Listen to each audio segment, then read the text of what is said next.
A paz do Senhor Jesus, meus irmãos, eu quero hoje ler para você o texto de 2 Crônicas, um texto bastante conhecido, que fala da oração que o rei Josafá fez. Em seguida, eu quero pregar sobre o tema, que tipo de visão você quer ter?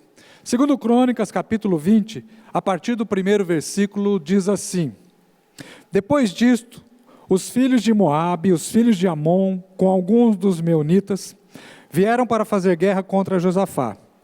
Então vieram alguns e avisaram Josafá, dizendo: Uma grande multidão está vindo contra Judá, do outro lado do Mar Morto, da Síria, e eis que eles já estão em Hazazon Tamar, que é em Gedi. Então Josafá teve medo e decidiu buscar o Senhor, e proclamou um jejum em todo Judá. Judá se congregou para pedir socorro ao Senhor, e também de todas as cidades de Judá veio gente para buscar o Senhor. Josafá pôs-se em pé na congregação de Judá e de Jerusalém, na casa do Senhor, diante do pátio novo, e disse: Ó Senhor, Deus de nossos pais, não és tu Deus nos céus? Não és tu que dominas sobre todos os reinos dos povos? Na tua mão está a força e o poder, e não há quem te possa resistir. Ó nosso Deus, acaso não expulsaste os moradores desta terra de diante do teu povo de Israel, e não a deste para sempre à posteridade de Abraão, teu amigo? Eles têm morado nela, e nela edificaram um santuário ao teu nome, dizendo: Se algum mal nos sobrevier, espada, juízo, peste ou fome, nós nos congregaremos diante deste templo e diante de ti, pois o teu nome está neste templo. E clamaremos a ti na nossa angústia, e tu nos ouvirás e livrarás. E agora, eis que os filhos de Amon e de Moabe, e os da montanha de Seir, cujas terras não permitiste a Israel invadir, quando vinham da terra do Egito, mas deles se desviaram e não os destruíram. Eis que eles estão nos recompensando assim. Estão vindo para nos expulsar da tua propriedade que nos deste em herança. Ó nosso Deus, acaso não executarás o teu juízo contra eles? Porque em nós não há força para resistirmos a esta grande multidão que vem contra nós. Não sabemos o que fazer, mas os nossos olhos estão postos em ti. Vamos fazer uma oração? Pai, nós louvamos o teu santo nome por poder acessar a tua palavra, por poder ler a tua palavra e entendê-la. Pela tua palavra o Senhor fala conosco, e nós queremos te pedir justamente isso, que por meio da exposição da tua palavra, o Senhor possa falar aos nossos corações, nos orientando, nos dando vida, nos dando direção, fazendo com que o teu plano, a tua vontade, aquilo que é agradável ao Senhor aconteça a nós. Guia, orienta o teu povo para a glória do teu nome. Oramos assim agradecidos em nome de Jesus. Algum tempo atrás, uma palavra alemã foi transliterada para o inglês, Weltanschauung. Essa palavra alemã ficou conhecida na nossa linguagem como cosmovisão. É uma palavra que dominou o vocabulário. Políticos, sociólogos, pesquisadores, pastores, todos só queriam falar a respeito de cosmovisão. Mas o que é cosmovisão? A cosmovisão é o conjunto de informações, de experiências, de vitórias ou de derrotas, de frustrações e decepções, mas também de alegrias e de conquistas. É o entendimento que a pessoa tem a respeito de um assunto. Pode também ser uma ideologia, pode se juntar à cosmovisão a fé, a crença, a crendice, até mesmo superstições. Todas essas informações, todos esses conjuntos de dados que uma pessoa reúne ao longo do seu tempo, acrescentado aos propósitos, aos projetos que as pessoas querem desenvolver na sua vida, aos objetivos que ela tem, particularmente com a sua família, ou com um grupo social, com uma igreja, e também aquilo que as pessoas almejam conquistar. Tudo isso forma uma cosmovisão. Em uma frase só, cosmovisão é uma visão de mundo. A palavra cosmos significa mundo. Então, cosmovisão é a visão de mundo de uma pessoa. Nós podemos ter cosmovisões as mais diversas, mesmo dentro de uma família, uma casa, um pai, a mãe, os irmãos. Cada pessoa pode ter a sua cosmovisão diferente, diferenciada, distinta. E hoje, se você participa de redes sociais, por exemplo, você pode, com muita facilidade, distinguir as cosmovisões das pessoas. De acordo com a crença de uma pessoa, ou de acordo com uma inclinação ideológica de uma pessoa, ela vai defender ou atacar um tipo de posição. Você pode até apresentar a ela algum dado científico, alguma pesquisa fundamentada nas ciências, mas se a cosmovisão da pessoa não orientá-la a acreditar naquilo, ela não vai aceitar. A prova científica, ou um dado histórico, ou um testemunho, e às vezes até a própria palavra de Deus, podem ser colocados em dúvida de acordo com a cosmovisão de uma pessoa. Por isso eu pergunto, que tipo de visão você quer ter? Que tipo de visão de mundo você quer ter? Quais as informações você preza por assimilar, por colocar dentro do seu coração, por colocar dentro da sua mente, para que oriente, para que dirija os seus passos, as suas decisões, os seus pensamentos, as suas palavras e até mesmo os seus relacionamentos, não é mesmo? Aqui nós vemos que Judá foi encurralado. Judá era a parte sul de Israel. Israel era o norte, Judá era o sul. E um rei responsável pela proteção de toda a nação, diz o texto aqui, que ele sentiu medo, versículo 3, ele sentiu medo. Ele se viu encurralado, uma situação nova, uma situação militar, porque os exércitos dos povos vizinhos estavam cercando. E se estavam cercando, é uma questão de contar no relógio, mais dia, menos dia, eles invadiriam Judá, entrariam na cidade de Jerusalém, destruiriam as casas, as famílias, destruiriam o templo, ou seja, a terra seria arrasada. O que é que você faria? Bom, eu poderia fazer uma pergunta até aplicada aos nossos dias, né? Mediante o isolamento social, esses decretos de governos, de prefeitos, de presidentes e tudo mais, nós ficamos encurralados. O que é que vamos fazer? Agora não podemos ir a um lugar, não podemos ter a liberdade que tínhamos antes. Nós estamos numa situação até análoga, parecida com a situação que o rei Josafá esteve. Muitos de nós tivemos medo. O que é que vai ser agora? Vamos perder o emprego? Vamos fechar as empresas? Vai ter salário para todo mundo? O que é que vai ser depois da pandemia? Essas são perguntas que nós podemos fazer tranquilamente e nos colocam dentro desse contexto. Mas a cosmovisão que uma pessoa tem, ela pode determinar o quê? Eu acabei de dizer, ela pode determinar os passos, as decisões, as ações que nós tomamos a partir desse conjunto de informações que nós já temos, a partir dessa visão de mundo que nós temos. Aqui o rei Josafá, ele se valeu da sua própria cosmovisão. Ele se valeu, na sua oração ele coloca isso, primeiro, da promessa que Deus fez para os judeus, os herdeiros da promessa. A terra foi dada a eles. E Josafá apresentou isso. É o que nós lemos, a primeira parte da oração. Josafá começa a sua oração adorando a Deus e dizendo: olha, Senhor, a terra o Senhor deu aos nossos antepassados. Nós herdamos a promessa. Estamos aqui porque no passado o Senhor fez uma promessa, entregou ao seu povo, e nós estamos aqui porque o Senhor nos colocou. Mais do que isso, quando o povo saiu do Egito, estava passando pelo território de Amon e de Moabe, o Senhor não permitiu que destruíssemos aquele povo. Agora veja o que eles estão fazendo. Eles estão dando a paga, eles estão retribuindo aquilo que não fizemos com ele. Não os destruímos, mas agora eles querem nos destruir. A partir de então, Josafá, então, por meio da sua oração, que na minha opinião é uma das 3 orações mais bonitas da Bíblia. Em primeiro lugar, eu coloco a oração do Pai Nosso, ensinada pelo próprio Jesus. No meu segundo lugar está esta oração de Josafá. E no meu ranking, a terceira oração mais bonita é uma oração que inclusive eu li hoje de manhã no meu devocional, que está alguns capítulos antes aqui do capítulo 20 de Crônicas, que foi a oração feita por Salomão na dedicação do templo. É uma oração belíssima, alguns trechos delas de vez em quando, alguns pregadores mencionam nas suas pregações. E a Bíblia há muitos exemplos de oração. Eu fiz um livro chamado A Oração que Deus Responde. Eu trato dessa oração do Pai Nosso e trato de outras orações também. É um tema que eu gosto demais de tratar e de orar também, gosto de orar. Josafá apresenta então essa situação a Deus e diz: olha, o povo está vindo contra nós. E eu olho para um lado e para o outro, eu não vejo recurso. Em nós, ele diz, em nós não há força contra essa grande multidão que vem contra nós. Porém, os nossos olhos estão postos em ti. Josafá tinha uma cosmovisão de fé. Na visão de mundo de Josafá, Deus estava incluído.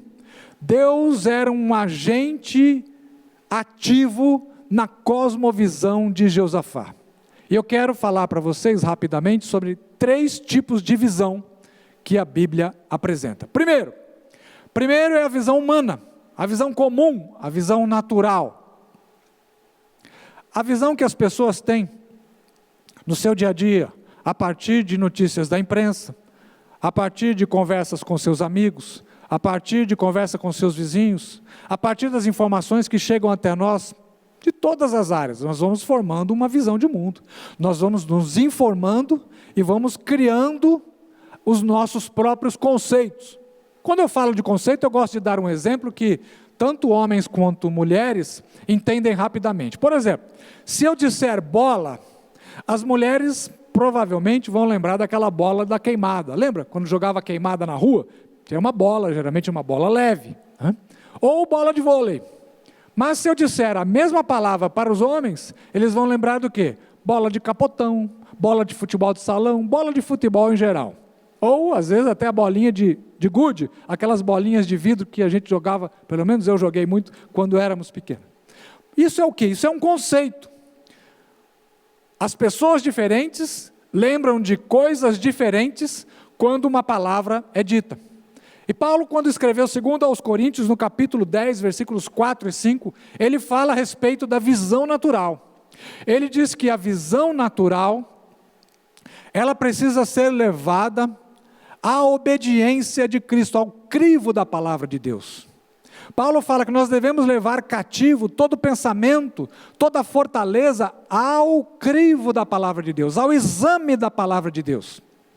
Então, quando nós nos convertemos, precisamos submeter os nossos conceitos do passado, as nossas ideias, os nossos princípios, os nossos valores anteriores à conversão, e fazer isso diariamente ao longo da nossa jornada cristã. Precisamos submeter a nossa visão à palavra de Deus. Ele fala, as fortalezas, por fortalezas Paulo entende os conceitos. Essas fortalezas podem ser mantidas ou destruídas pela palavra de Deus. Quando é um conceito, um princípio, que não está alinhado à palavra de Deus, isso precisa ser desmantelado, para que uma nova fortaleza, para que um novo princípio, para que um novo conceito seja criado a partir da palavra de Deus. Tudo aquilo que é humano, tudo aquilo que é carnal, tudo aquilo que é natural, nem sempre vai servir para a nossa vida cristã diante de Deus. A Bíblia também fala a respeito da visão celestial. Falei da visão natural, a visão humana, a visão normal, e a Bíblia também fala a respeito da visão celestial. Quando o apóstolo Paulo foi levado à presença do rei Agripa, essa história está lá em Atos capítulo 26, o rei Agripa queria saber por que Paulo havia mudado tanto o seu comportamento, a sua fé, estava praticamente criando uma religião nova. E ele contou ao rei Agripa que ele estava indo de Israel, de Jerusalém, para Damasco, na Síria, no norte. No caminho de Damasco, ele teve uma visão semelhante ao sol, quando irradia a sua luz no meio do dia. E ele diz que desta visão, desse resplendor solar, dessa luz, que ele não soube explicar o que era, veio uma voz, e as pessoas estavam ali com ele, perceberam que algo diferente estava acontecendo. Ele diz, eu ouvi a voz, eu ouvi a visão daquela luz, e eu ouvi a voz, e a voz dizia que agora Paulo estava sendo levantado por Deus, para abrir os olhos das pessoas que não tinham fé, dos gentios, as pessoas que não eram, os gentios eram aqueles que não eram judeus. Paulo então diz ao rei Agripa, pelo que, ó rei Agripa, eu não fui desobediente à visão celestial. Então Paulo está dizendo, que além da visão normal, natural que uma pessoa pode ter, que você tem, que eu tenho, ele também teve uma visão celestial. A visão celestial é um dom. Nem todas as vezes temos essas visões. o tempo todo. Nós não podemos confiar na visão celestial para tocar a nossa vida, para fazer os nossos planos, porque não é toda hora que Deus está dando visão celestial às pessoas. Várias pessoas na Bíblia tiveram visão celestial. Isaías é um caso muito claro. Pedro teve visão. Estevão, quando estava sendo apedrejado, também no livro de Atos, diz que olhou para o céu e viu Jesus assentado à direita de Deus. Foi uma visão celestial. Mas não é sempre que nós vamos ter visões celestiais, não é sempre que nós podemos contar com a visão celestial, porque não há uma garantia de que Deus um dia vai dar uma visão celestial a alguém. Nós esperamos, evidentemente, eu gostaria de ter uma visão celestial a cada manhã, já tive algumas visões, algumas percepções, algumas sensações no mundo espiritual, mas não é algo que você pode contar com isso. Portanto, a visão celestial, ela é boa, ela vem de Deus, é importante, ela nos edifica, ela nos enche da presença de Deus, mas ela é insuficiente para nós continuarmos conduzindo a nossa vida. Não se pode confiar, porque, como eu disse, nós não sabemos quando ela irá acontecer. Por fim, nós podemos, e penso que devemos confiar, na visão espiritual. E aqui, vamos repetir. Então, há a visão natural, a visão humana, uma visão comum, uma visão de mundo que as pessoas têm a partir das informações que elas conseguem no seu dia a dia, na sua rotina. A visão celestial que é dada por Deus, não sabemos quando ela vem, mas quando ela acontece, você tem certeza de que foi Deus quem mostrou, você tem certeza do propósito para que Deus deu aquela visão, e você é impactado por essa visão. Todas as pessoas dentro da Bíblia, eu já pesquisei esse assunto, todas as pessoas que tiveram uma visão de Deus, elas tiveram a plena convicção de que Deus deu a visão, elas tiveram a plena convicção do propósito, do objetivo daquela visão, e elas foram impactadas, a sua vida mudou a partir desta visão. Então, como eu estava dizendo, por fim, tem a visão espiritual. A visão espiritual é aquela visão debaixo da qual nós devemos procurar caminhar e conduzir a nossa vida, tomar as nossas decisões, pensar, pautar os nossos posicionamentos, dirigir os nossos princípios, e é uma visão que nos provoca a uma vida espiritual e ativa, porque pela visão espiritual nós não podemos nos conformar nunca, nós devemos fazer exames constantes, porque pode ser que um momento ou outro nós vamos nos desviar desta visão. Paulo, nas suas cartas, especialmente na carta aos Romanos, ele fala da luta constante que tem da carne e do espírito.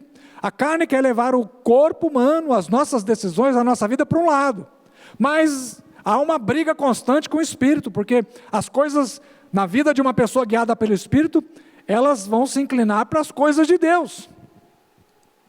Que tipo de inclinação você tem procurado obedecer na sua vida? As inclinações naturais vão te levar para uma vida comum, uma visão de mundo qualquer. Nós chamamos de senso comum também. Mas há as inclinações para o mundo do Espírito. E aí nós precisamos olhar para o que diz o texto bíblico, alinhar a nossa vida, as nossas decisões, por aquilo que a visão espiritual de mundo nos orienta a fazer. Veja Josafá. A Bíblia diz que ele não se tornou um ser super poderoso.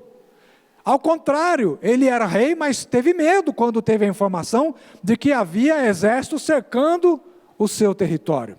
Mas a despeito do medo que Josafá teve, a Bíblia diz que ele foi se reunir com a congregação, ele se juntou com os líderes do seu povo, e também vieram pessoas de todas as cidades de Judá, e ele se colocou na presença de Deus para orar.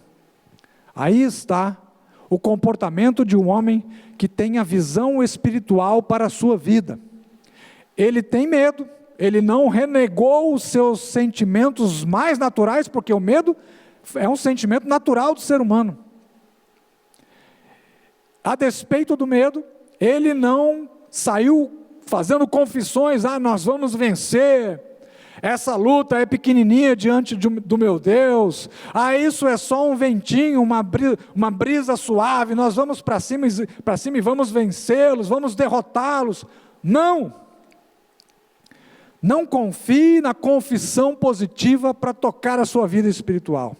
Confissão positiva não vai levar você a lugar algum, fazer confissões. Às vezes nós vemos, às vezes não, muitas vezes nós vemos as pessoas fazendo confissões. Eu decreto que vai acontecer isso na sua vida, eu decreto que hoje é um dia de vitória. Vamos assumir isso como sendo o desejo do nosso coração. Às vezes nós desejamos isso para as pessoas, queremos cura, queremos a vitória, queremos que as pessoas arrumem emprego, queremos que as pessoas tenham êxito nos seus negócios, queremos que as pessoas se dêem bem, cresçam, prosperem, é o nosso desejo. Mas será que isso é o que Deus está falando? Nós não precisamos ter medo de demonstrar as nossas fraquezas, mas precisamos fazê-las diante da pessoa certa, que é a pessoa de Deus. Eu participo de um grupo, de vários grupos de WhatsApp, e essa semana foi pedida a oração por uma pessoa que estava doente, estava com Covid. E aí uma das pessoas ali do grupo disse: eu decreto a cura, em nome de Jesus. Ora, então não precisamos mais orar? Se a pessoa decretou, se ela decretou, não deve acontecer? Se deve acontecer, não precisamos mais orar pela cura? Veja, isso não é verdade, a pessoa não foi curada, mas aquilo expressou o quê? O desejo do coração daquele irmão que disse isso. Josafá não fez decretos, ele se apresentou diante de Deus e mostrou a sua fraqueza. Mostrou para Deus aquilo que Deus já sabe, a nossa fragilidade. Ele disse: nós, não há força perante esta grande multidão que vem contra nós para nos derrotar, porém, os nossos olhos estão postos em Ti. Veja aí, que lindo! Ele abre o seu coração diante daquele que nós não podemos enganar. A Bíblia diz que aos olhos de Deus todas as coisas estão nuas e patentes, ou seja, estão claras, estão postas diante de Deus. Deus sabe e conhece todas as coisas. Lá em Hebreus capítulo 12, nós lemos nos primeiros versículos, versículo 1 e versículo 2, essa mesma verdade que Josafá experimentou quando fez a oração a Deus.